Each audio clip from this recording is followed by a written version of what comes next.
बिस्मिल्लाहिर्रहमानिर्रहीम। अस्सलामु अलैकुम।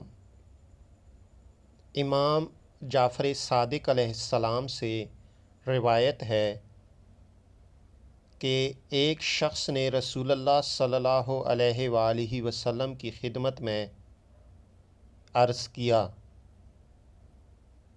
मेरी दुआएं एक तिहाई आप सल्लल्लाहु अलैहि वसल्लम पर सलावत होती हैं, बल्कि कुल की कुल दुआएं आप पर सलावत ही होती हैं।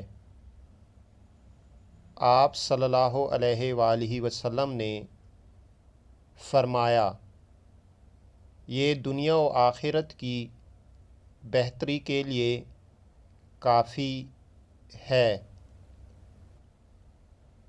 अबू बसीर ने सादिक़ आले मोहम्मद सल्लल्लाहु अलैहि वसल्लम से पूछा,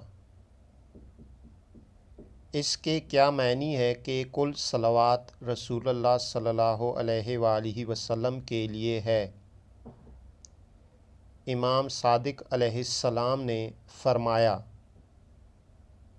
इससे मुराद ये है कि जब वो कोई दुआ करता है तो उसकी इब्तिदा रसूलुल्लाह सल्लल्लाहु अलैहि वसल्लम पर दुरूद से करता है और फिर अल्लाह से अपनी हाजत तलब करता है।